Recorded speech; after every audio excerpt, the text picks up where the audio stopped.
देखिए आज का जो इस चैप्टर का जो पढ़ रहे थे हम मूविंग चार्ज एंड मैग्नेटिज्म, हमने वो फिनिश किया। तो आज उसकी एक्सरसाइज है, हम उसमें से कुछ इंपॉर्टेंट क्वेश्चंस करेंगे ताकि आपको आइडिया मिले कि कैसे करने हैं। ठीक, तो पहला जो क्वेश्चन इसमें है, a circular coil of wire consisting of 100 turns, कितनी है उसकी 100 टर्न्स ईच, रेडियस 8 सेंटीमीटर, हर एक की रेडियस कितनी है 8 सेंटीमीटर की, कैरीज अ करंट, तो करंट कितना है 0.4 ampere, what is the magnitude of the magnetic field B at the centre of the coil. ठीक है, तो आपने फॉर्मूला की है। तो जब आप न्यूमेरिकल करते हैं पहले उसमें से डेटा निकालना चाहिए, फिर आप उसकी रेलिवेंट जो फॉर्मूला है वो लगाना होता है। ठीक है, तो देखिए, तो पहले हमारे पास क्या है 100 टर्न्स, तो सोल्यूशन लिखेंगे तो एन कितना है आपका 100, एन है आपका 100, तो इसका यूनिट बोले ठीक नहीं, यही 100 टर्न्स है, नंबर है। ईच रेडियस, तो रेडियस कितनी है, देखिए रेडियस है 8 centimetre, so radius is equal to 8 centimetre. देखिए ये तो एसआई सिस्टम में नहीं है, पहले इसको चेंज करके रखेंगे एसआई सिस्टम में, तो ये क्या बनेगा 8 इंटू 10⁻⁻² मीटर। ठीक है, क्यों कि जब आप न्यूमेरिकल करते हो अगर उसमें 3 मार्क्स है तो 1 मार्क्स जो डेटा निकालने के लिए उनको सही यूनिट्स में लिखने के लिए वो आता है, और यूनिट जब सही लिखोगे आपको आंसर भी सही आएगा। ठीक है, सो ये आ गया। Now we have current, so current I कितना है 0.4 एम्पियर, ये तो ऐसा यूनिट में है ही। ठीक, नाउ हमें कैलकुलेट क्या करना है मैग्नेटिक फील्ड, तो आपको वो फॉर्मूला पता है, magnetic field at the centre of the coil B is equal to mu 0 and number of turns I is the total current flowing, okay, divided by 2R। ठीक है, तो अब हमें वैल्यू सबस्टिट्यूट करने हैं। नाउ पहले वैल्यू सबस्टिट्यूट करने से पहले परमिएबिलिटी म्यू बाय 4 पाई, ये होता है आपका 10⁻⁻7 विद यूनिट्स। ठीक है ना, so mu is equal to 4 pi into 10⁻⁻7। ठीक है, और यूनिट इसकी। ठीक है, तो यहां पर हम करेंगे तो ये आसान है, so B is equal to 4 pi into 10⁻⁻7, n आपका कितना है 100, आई कितना है शाबाश 0.4 एम्पियर, 2 आर कितना है रेडियस 8 इंटू 10⁻⁻², तो 4, देखिए बी ये बनेगा आपका 4 पाई का वैल्यू है 3.14। ठीक है, ये क्लियर है। अब देखिए 3.14 10⁻⁻7, तो 2 अब इसको 10 को हम यहाँ पहले हम 4, तो इसको मैं लिखूंगा पहले भी ऐसे 100 इंटू 4/10, ताकि आसान आपको कैलकुलेटर जो है इस्तेमाल नहीं करना, कम से कम इस्तेमाल करना चाहिए ताकि गलती ना हो जाए।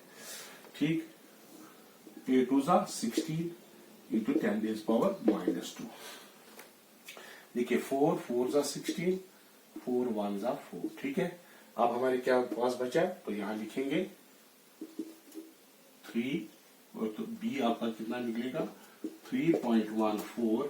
अब देखिए अब इनका हमें करना है 10⁻, ये आपका 10⁻⁻7 यहां मैंने लिखा, यहां मैं लिखूंगा 10⁻⁻7 -7 + 2 -1। ठीक, तो इसको करेंगे अब यहाँ पर, देखिए 10⁻⁻7 + 2 इसके -1 इसका और +2 इसके। ठीक है, के ऊपर चला जाएगा प्लस हो जाएगा, तो यूनिट क्या होता है tesla T, so B will be equal to 2 + 2 4 4 is that is 10⁻⁻4 tesla. So ये आपका आंसर है बी 3.14 इंटू 10⁻⁻4 टेस्ला। ओके, तो इसका ऑप्शन ये स्क्रीनशॉट ले लीजिए। Okay,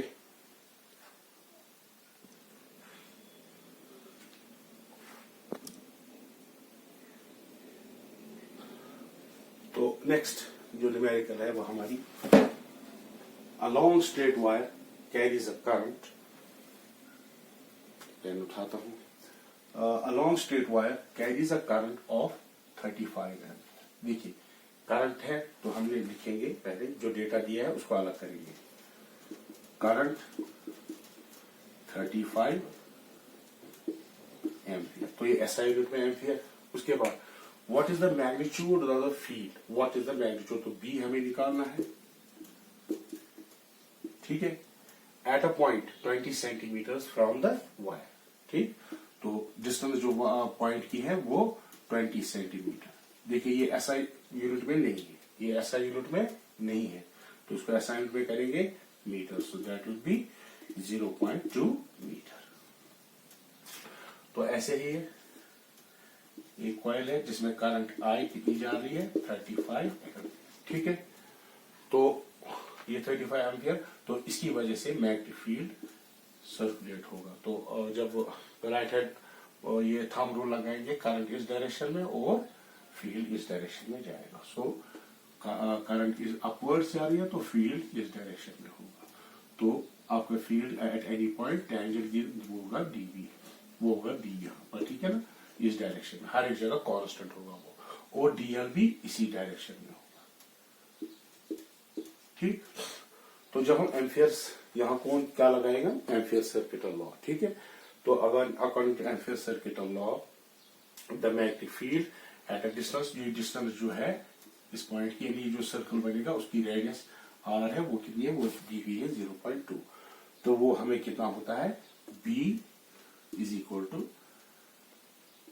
mu 0/4 pi into 2I by R. क्यों 2I क्यों लिखा यहाँ, क्योंकि 4 पे बनेगा तो आसान है इसका सबस्टिट्यूट करना यूनिट, ठीक है। तो अब हम यूनिट सबस्टिट्यूट करेंगे, सो दिस विल बी 10⁻⁻⁷, ठीक, इंटू 2। I कितना होगा, I है आपका 35, तो रेडियस कितनी है, रेडियस है 0.2।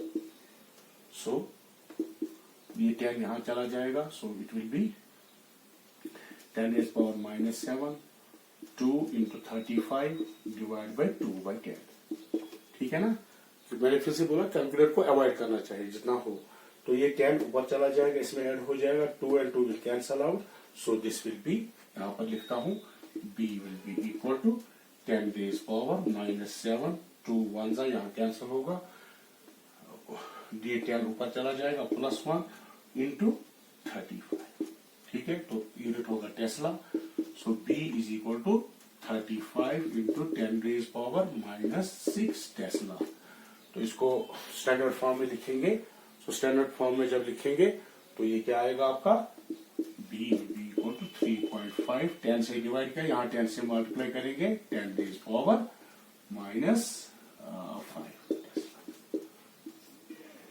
ये आपका आंसर है, ठीक, ओके।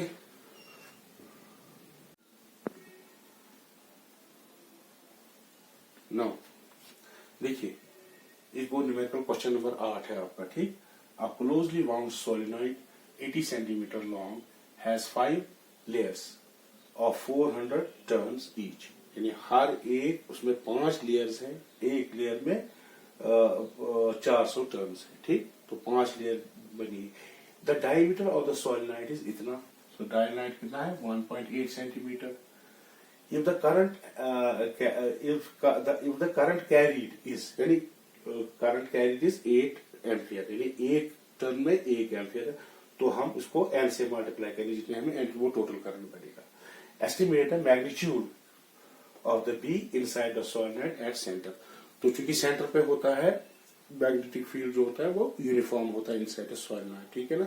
जो बाहर होता है उसके एंड्स पे वो तो यूनिफॉर्म नहीं होता है, ठीक।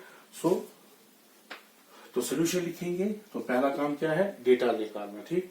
तो क्या क्या दिया है हमें, सोलेनॉइड की जो closable solenoid 80 centimetre long, so length कितनी है, L कितना है 80 सेंटीमीटर, दैट इज, तो इसको असाइनमेंट में चेंज करो, दैट इज 0.8 मीटर, ठीक है। उसके बाद हैज 5 लेयर्स, तो नंबर ऑफ लेयर्स कितने हैं 5, 5 लेयर्स हैं और ईच लेयर में कितनी टर्न्स हैं 400 तो what will be total number of turns so total number of turns N will be equal to 5 layers into हर एक लेयर में 400 तो हो गया 2000 हो गए 2000 टर्न्स इसमें टोटल जो है 2000 टर्न्स है। उसके बाद क्या दिया है कैरीज अ करंट डायमीटर का कोई काम नहीं इसलिए मैं नहीं लूंगा सो इसमें करंट क्या है कि इस टर्न में 8.0 एम्पियर ठीक ये भी एसआई यूनिट में है इसको चेंज किया एसआई यूनिट में। उसके बाद एस्टिमेट है मैग्नीट्यूड ऑफ बी ठीक है ना inside the solenoid at centre तो सेंटर पे क्या होता है आपको पता है वो फॉर्मूला सेंटर पे B is equal to mu 0 small n I ठीक n क्या है total number of turns divided by the length तो इसको फॉर्मूला चेंज करेंगे so B is equal to इसको मैं यहां पर ऐसे भी लिखूंगा म्यू 0 बाई 4 पाई इंटू करूंगा 4 पाई ताकि इसका वैल्यू में लिखूं 10⁻⁻⁷ और m जो है n किसके बराबर है total number of turns divided by the length of the solenoid वो n बराबर है लेकिन n किसके बराबर है total number of turns divided by length of the solenoid and I is the current ठीक है आप अपने अपने वैल्यूज दे दो इसमें so P will be equal to mu 0 by 4 pi आपको पता है 10⁻⁻⁷ into 4 pi that is 4 into 3.14 n कितना है 2000 L कितना है 0.8 I कितना है 8 ठीक है तो ये क्या निकलेगा यूनिट होगा टेस्ला तो आप कैलकुलेट करो तो कैलकुलेट करेंगे तो कितना आएगा देखिए ये 10 यहां चला जाएगा सो इट विल बी